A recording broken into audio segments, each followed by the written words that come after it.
உங்களுக்கு high notes பாடுறதுக்கு கஷ்டமாக இருக்கா? இல்லை அப்படி பாடும்போது உங்களோட வாய்ஸ் கிராக் ஆகுதா? இல்லை பாடி முடித்த உடனே த்ரோட் ரொம்ப ஸ்ட்ரெயினாக இருக்கா? எப்படி சில சிங்கர்ஸால் மட்டும் இது எதுவுமே இல்லாமல் ஈஸியாக ஸ்மூத்தாக ஹை நோட்ஸ் பாட முடியுது அப்படின்னு யோசிச்சுட்ருக்கீங்களா? அப்போ இந்த வீடியோ உங்களுக்கு தான். உங்களுக்கு எந்த ஸ்ருதியில் எந்த ஹை நோட் வரைக்கும் ஈஸியாக பாட முடியும் அப்படிங்கிறத கீழே கமெண்ட்டில் சொல்லுங்கள்.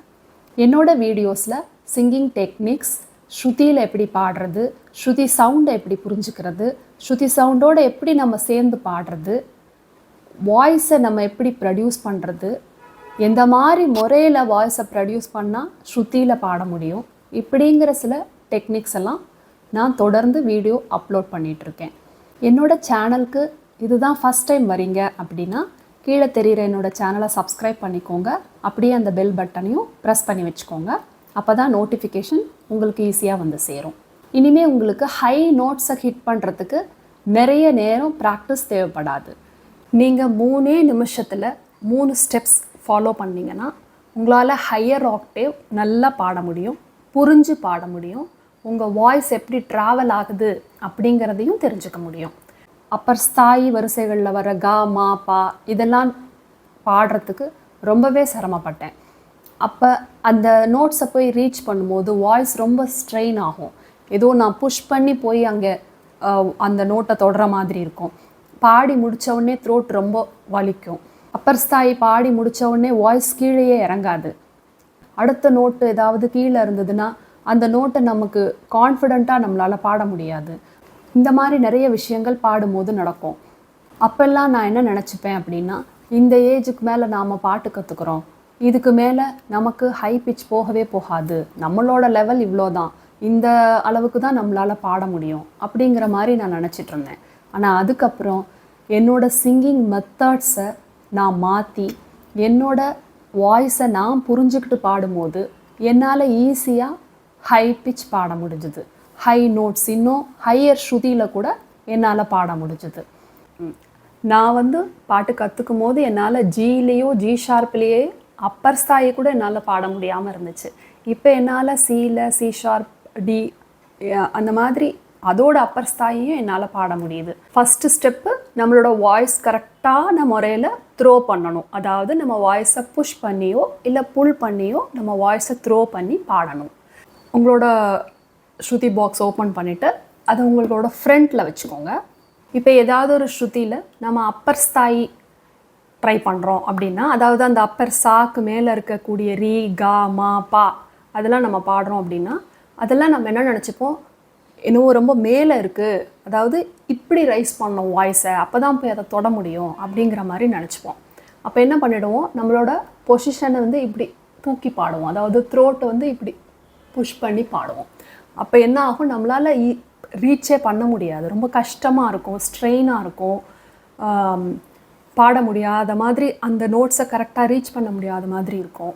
ஸோ இதெல்லாம் அவாய்ட் பண்ணோன்னா ஃபஸ்ட்டு ஸ்டெப்பு சா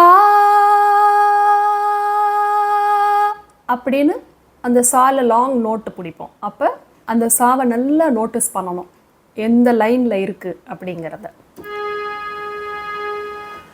சா அந்த சாவோட சவுண்டை நல்லா புரிஞ்சுக்கிட்டு அந்த சாவையே புஷ் பண்ணி பாடினா உங்களோட ரீ அண்ட் கா, மா, பா ஈஸியாக போய் ரீச் பண்ண முடியும். அந்த சாவை புஷ் பண்ணியோ இல்லை புல் பண்ணியோ பாடினா ஈஸியாக உங்களால் ரீச் பண்ண முடியும். அதை விட்டுட்டு சரி கா மா இப்படி பாடினோன்னா நம்மளால் ரீச் பண்ண முடியாது, கஷ்டமாக இருக்கும். சா நல்ல பிரெத் எடுத்துட்டு சாரி கா மா பா மா க ரீ அப்படி. ஸோ உங்கள் வாய்ஸ் ஸ்மூத்தாக போய் ரீச் பண்ணிவிட்டு திரும்பி வரும். சாரி கா மா பா மா க ரீ அப்படி புஷ் பண்ணி பாடணும். இல்லை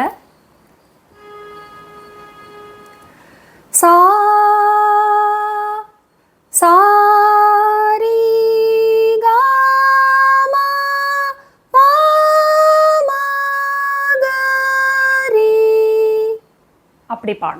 அந்த டோன் சொல்கிறேன், அந்த சாவோட டோனை அந்த ஸ்ருதியை புஷ் பண்ணியோ இல்லை புல் பண்ணியோ பாடினா ஈஸியாக ரீச் பண்ண முடியும். இப்படி வாய்ஸை வந்து நம்ம த்ரோ பண்ணி பாடும்போது நம்மளால் அது எப்படி ட்ராவல் ஆகுது, எப்படி அந்த கா ரீச் ஆகுது, மா எப்படி ரீச் ஆகுது அப்படிங்கிறத புரிஞ்சுக்கிட்டே பாட முடியும். அப்போ உங்களுக்கு மற்ற ஹையர் நோட்ஸ் வரும்போதும் உங்களால் ஈஸியாக அதை பாட முடியும். அண்ட் ஸ்ருதியில் எப்படி பாடணும் அப்படிங்கிறத பற்றியெல்லாம் நான் ஒரு வீடியோ ஏற்கனவே நம்ம சேனலில் இருக்குது. அதோட லிங்க்கை நான் ஃபஸ்ட் கமெண்ட்டில் கொடுக்குறேன், நீங்களும் அதை பார்த்து ட்ரை பண்ணுங்கள். இப்போ நம்ம ஜி ஷார்ப் இதில் தான் பாடணும். இன்னும் ஹை நோட்ஸ் பாடணும், அதாவது இப்போ சினி சாங்ஸ்லலாம் வர சாங்ஸோட அந்த ஹை பிச்செலாம் பாடணும் அப்படின்னா அதுக்கு வந்து நம்மளோட வாய்ஸ் ரேஞ்ச், அதாவது வோக்கல் ரேஞ்சை இம்ப்ரூவ் பண்ணிக்கிறதுக்கு ஒரு ஈஸி எக்ஸசைஸ் ஒன்று சொல்கிறேன். இந்த எக்ஸசைஸையும் இதே மெத்தடில், இந்த வாய்ஸ் த்ரோ மெத்தட்லேயே நீங்கள் பண்ணி பார்த்தீங்கன்னா ஈஸியாக உங்களுக்கு அந்த எவ்வளோ தூரம் நம்மளால் ஹையாக பாட முடியும் அப்படிங்கிறத தெரிஞ்சுக்க முடியும். ஓகே, இப்போ ஏ ஸ்ருதி எடுத்துக்கிட்டு அதோட ஹை சா, அதாவது சா, இது அதோட ஹை சா. இதிலிருந்து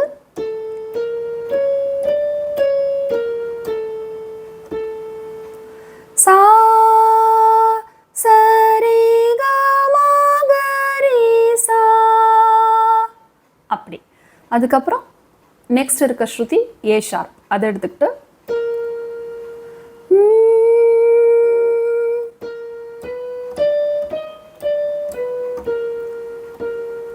சரி க ம க ரி சா. இப்போ பி ஸ்ருதி சா சரி க ம க ரி சா. இப்படி வாய்ஸ் த்ரோ பண்ணி பாடி பார்க்கணும். அதாவது அடுத்து சி ஸ்ருதி. நீங்கள் சினி சாங்ஸ்லாம் ப்ராக்டிஸ் பண்ணணுன்னு நினச்சிங்கன்னா இந்த சி ஸ்ருதியில் ப்ராக்டிஸ் பண்ணி பார்க்கணும். சி டி டி ஷார்ப் அந்த மாதிரி ஸ்ருதி எடுத்துக்கிட்டு ப்ராக்டிஸ் பண்ணி பார்க்கணும். இந்த சி ஸ்ருதியோட அப்பர் போர்ஷன் பாடும்போது சா சரி க ம க ரி சா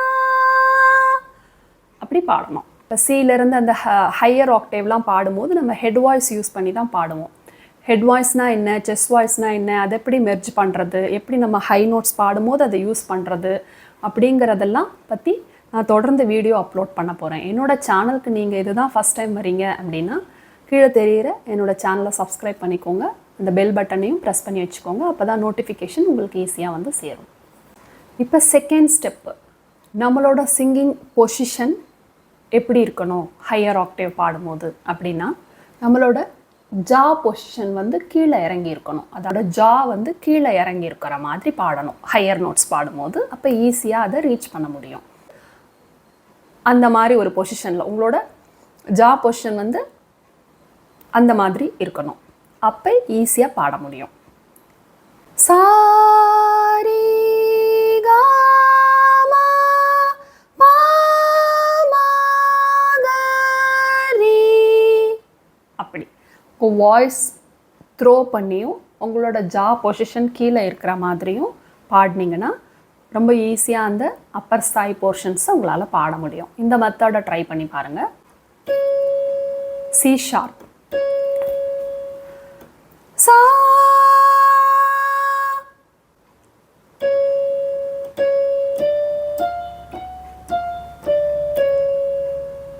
சரி க ம க ரி சா. மூணாவது ஸ்டெப்பு ப்ரீத்திங். நம்மளோட ப்ரீத்திங் நம்ம எப்படி பண்ணுறோம் அப்படிங்கிறதுலையும் இது இருக்குது. ப்ரீத்திங் வந்து பாடும்போது எப்படி பண்ணணும் அப்படின்னா, இன்ஹேல் பண்ணும்போது ஏர் இன்ஹேல் பண்ணிவிட்டு எக்ஸேல் பண்ணும்போது வாய்ஸாக அதை வெளியில் விடுறீங்க அப்படிங்கிற மாதிரி நினச்சிக்கோங்க.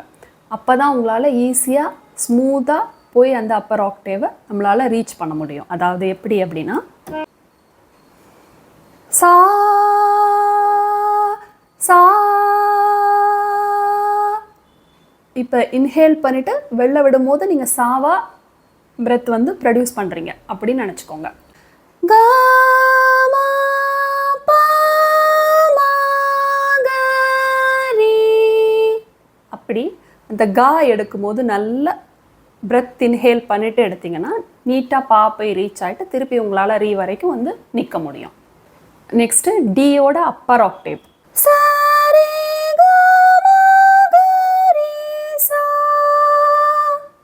அப்படி பாடணும். ஸோ இந்த ஹை நோட்டை நம்மளால் ரீச் பண்ண முடியும். எல்லாரோட வாய்ஸ்லேயும் அவங்கவுங்களுக்கு உரிய அந்த வாய்ஸ் ரேஞ்ச் அவங்களால ரீச் பண்ண முடியும். இந்த 3 ஸ்டெப்ஸையும் நீங்கள் ஃபாலோ பண்ணி உங்களோட ஹை பிச் பாடும்போது இதை யூஸ் பண்ணி பாருங்கள், எப்படி இருக்குது அப்படின்னு, உங்கள் வாய்ஸ் எப்படி ட்ராவல் ஆகுது அப்படிங்கிறத புரிஞ்சுக்கோங்க. அதாவது இப்போ நான் கீபோர்டில் வாசிக்கிறேன், இங்கே ஸ்ருதி வச்சுக்கிட்டு உங்கள் வாய்ஸை இந்த மாதிரி முறையில் நான் சொன்ன அந்த 3 ஸ்டெப்ஸையும் ஃபாலோ பண்ணி நீங்கள் உங்கள் ஜா பொசிஷன் கொஞ்சம் கீழே இறக்குன மாதிரி பாடி பார்த்தீங்கன்னா உங்களால் ஈஸியாக புரிஞ்சுக்க முடியும்.